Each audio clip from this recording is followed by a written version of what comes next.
தாவேகாவின் பிரச்சார கூட்டங்கள் தற்காலிகமாக ஒத்திவைக்கப்படுவதாக அறிவிப்பு வெளியாகியிருக்கிறது. தாவேகாவின் பிரச்சார கூட்டங்கள் தற்காலிகமாக ஒத்திவைக்கப்படுவதாக அறிவிப்பு வெளியாகியிருக்கிறது. தாவேகாவின் பிரச்சார கூட்டங்கள் தற்காலிகமாக ஒத்திவைக்கப்படுவதாக அறிவிப்பு வெளியாகியிருக்கிறது. அண்மை செய்தியாக பார்க்கிறோம்.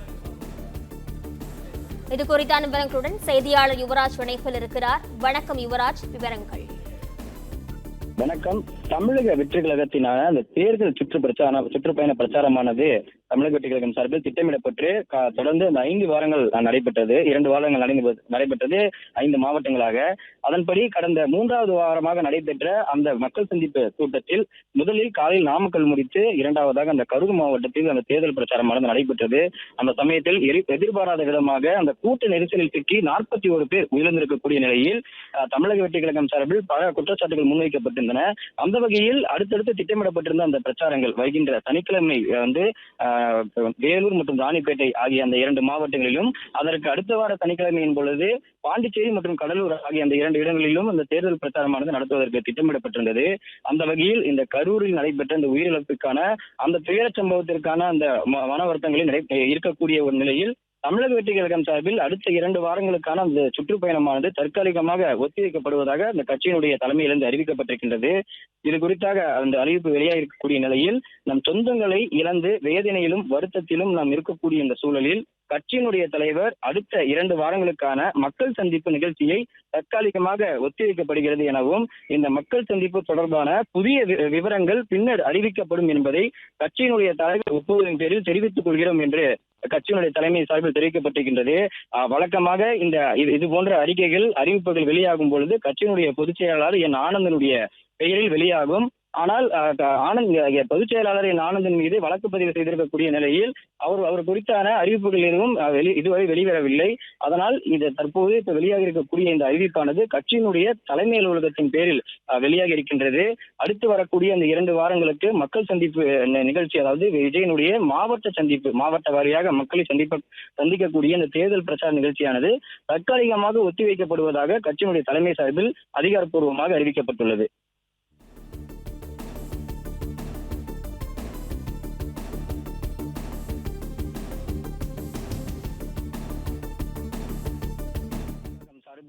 கடந்த டிசம்பர் மாதம் 20ஆம் தேதி வரை இந்த மக்கள் சந்திப்பு நடைபெற திட்டமிடப்பட்டிருந்தது. அதன் பிறகு 2வதாக திட்டம் தீட்டப்பட்டு பிப்ரவரி மாதம் 20ஆம் தேதி வரை இந்த மக்கள் சந்திப்பை, அதாவது மக்கள் கூட்டம் கடந்த முதல் வாரம் நடைபெற்ற அந்த கூட்டத்தின் பொழுது மக்கள் கூட்டம் அதிகமாக இருந்த காரணத்தினால் 3 மாவட்டமாக திட்டமிடப்பட்டிருந்த அந்த மக்கள் சந்திப்பானது 2 வாரங்களாக பிரிக்கப்பட்டு காலையில் ஒரு மாவட்டமும் மாலையில் ஒரு மாவட்டமும் என்று அந்த திட்டமானது தீட்டப்பட்டிருந்தது.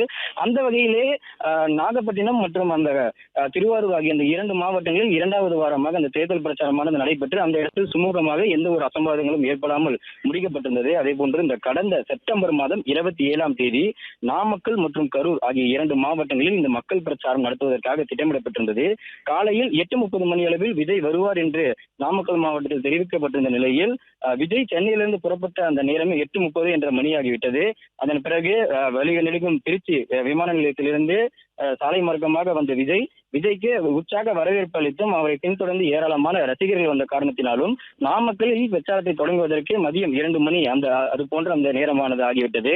பின்பு அங்கு பிரச்சாரத்தை முடித்துவிட்டு சாலை மார்க்கமாக திரும்பவும் தன்னுடைய அந்த பேருந்து வழியாக தொடர்ந்து தன்னுடைய பயணத்துக்கு கரூருக்கு தொடங்கினார். கரூருடைய அந்த ரவுண்டானா பகுதியிலிருந்து விஜய் பேருந்தின் மீது ஏறி இங்கு இருக்கக்கூடிய மக்களுக்கு கைகளை அசைத்து உற்சாக அந்த தன்னுடைய வணக்கத்தை தெரிவித்துக் கொண்டார். பின்பு அங்கிருந்து மீண்டும் அவங்க 600 மீட்டர் தொலைவில் இருக்கக்கூடிய அந்த பிரச்சார பாயிண்ட்டுக்கு சென்ற விஜய் அங்கு பேசி முடித்துவிட்டு சென்ற பிறகு அங்கு ஏற்பட்ட அந்த கூட்ட நெரிசலில் சிக்கி 41 பேர் உயிரிழந்திருக்கின்றனர். அந்த கூட்ட நெரிசலில் சிக்கி சுமார் 10 குழந்தைகள், பெண்கள், ஆண்கள் என 41 பேர் உயிரிழந்திருக்கின்றனர்.